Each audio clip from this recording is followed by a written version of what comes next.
No pain, no gain? Your body would like a word. Experts say it's crucial to listen to your body to avoid injury. But what does that really mean? And how can you put it into practice? As a sprint relay track cyclist on the U.S. Olympic team, Joshua Hartman spends much of his training time lifting weights to build power and speed. In 2023, while trying to deadlift a load near the limit of his ability, he noticed that his form was off, and the weight wasn't moving as quickly as he wanted. Instead of listening to the small signs my body was giving me, like tightness in my hips and knee, I ignored and pushed through it, Mr. Hartman said. At the highest weight of his final set, he felt a pain in his back.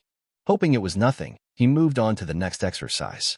I bent over to pick up the bar and I was in so much pain I wanted to cry, Mr. Hartman said. The next day he was in agony, and his back was swollen and painful to touch.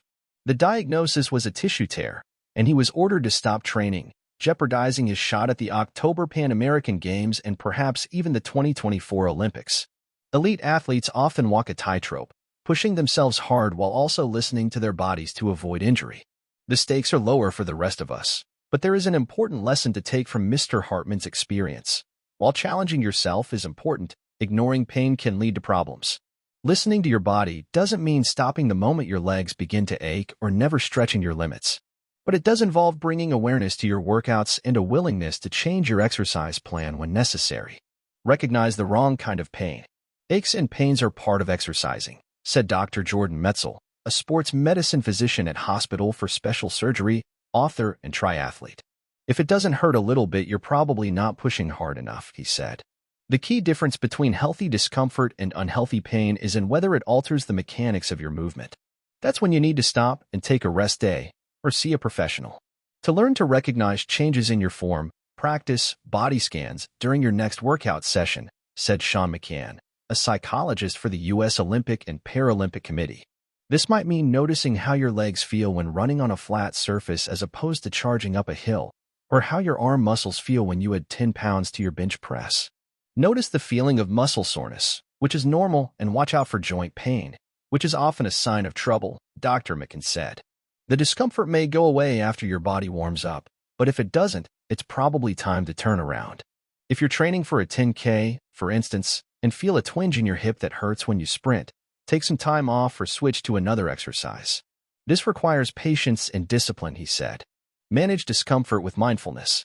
While expert athletes are accustomed to the feeling of intense exercise, everyday athletes often prefer to distract themselves from their burning lungs and quads, said Diana Winston, director of mindfulness education at the UCLA Mindful Awareness Research Center.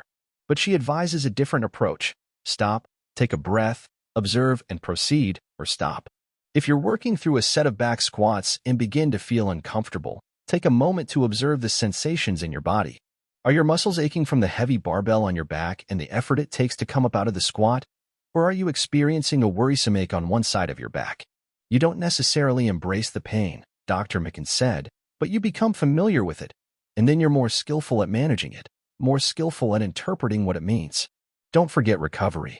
Recovery from exercise is almost as important as exercise itself if you want to improve your fitness, said Dr. Samuel Galloway, an instructor at the UC San Diego School of Medicine who specializes in sports medicine. This means paying attention to sore muscles and taking a rest day at least once or twice a week. A common mistake people make, especially during a burst of motivation, is ramping up their exercise too quickly and not allowing enough time to recover, he said. Recovery involves